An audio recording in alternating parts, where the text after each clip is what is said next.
Guys, তুমিও কি TikTok থেকে ভিডিও ডাউনলোড করতেছো বাট তোমার ভিডিওতে ওয়াটারমার্ক চলে আসতেছে আর ভিডিওর কোয়ালিটি ভাই একদম যাচ্ছে তাই অবস্থা হয়ে যেতেছে। আর চিন্তা নাই, আমি তোমাদের কাছে দেখাই দিব কিভাবে টিকটক থেকে ভিডিও ওয়াটারমার্ক সারা ডাউনলোড করবা আর ভিডিওর কোয়ালিটিও ফুল এইচডি থাকবে। তো চলো বেশি কথা না বলে শুরু করা যাক। তো ভিডিও শুরু করার আগে যারা ফেসবুক থেকে দেখতেছো অবশ্যই পেজটা ফলো করো, যারা ইউটিউব থেকে দেখতেছো অবশ্যই চ্যানেলটা সাবস্ক্রাইব করো।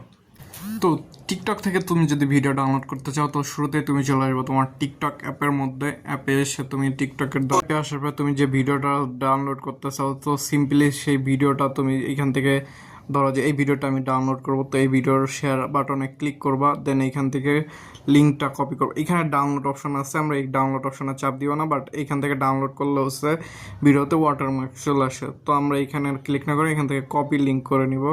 তো দেখো লিঙ্কটা কপি হয়ে গেছে। এরপর আমরা এখান থেকে জাস্ট সিম্পলি মিনিমাইজ করে দিব। এরপরে চলে আসবো গুগলে আসার পর এখানে আমরা সার্চ বারে সার্চ করব টিকটক ভিডিও ডাউনলোড, ঠিক আছে? এটা লিখে যদি আমি সার্চ করি, দেখো টিকটক ভিডিও ডাউনলোড লিখে যদি সার্চ করি, এখানে উপরে যে প্রথম ওয়েবসাইটটা আসতেছে এই ওয়েবসাইটের মধ্যে ক্লিক করে দিব। ক্লিক করার পরে দেখো তোমাদের সামনে ঠিক এরকম একটা ইন্টারফেস আসবে। দেন এখানে এই যে ভিডিওর লিঙ্কটা দিতে বলতেছে, আমরা যেটা কপি করলাম একটু আগে ওই লিঙ্কটা এখানে দিয়ে দিব। দেন এখানে ডাউনলোড বাটনে ক্লিক করে দিব সিম্পলি। তারপরে এখানে কিছু অ্যাড আসবে, অ্যাডটা জাস্ট ক্রস করে দিবা। দেন দেখো এখানে 4টা অপশন দিয়েছে উইদাউট ওয়াটারমার্ক এইচডি। এইটা যদি তুমি ডাউনলোড করতে চাও জাস্ট একটা অ্যাড আসবে, এটাতে ক্লিক করলে ওইটা দেখে নিতে পারো।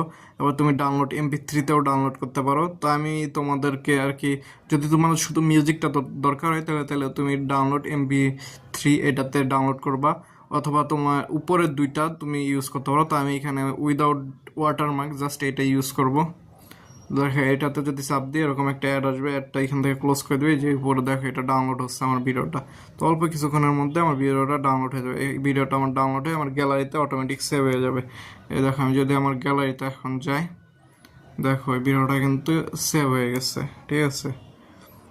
তো এইভাবে তোমরা চাইলে টিকটক থেকে ভিডিও ডাউনলোড করতে পারো খুব ইজিলি।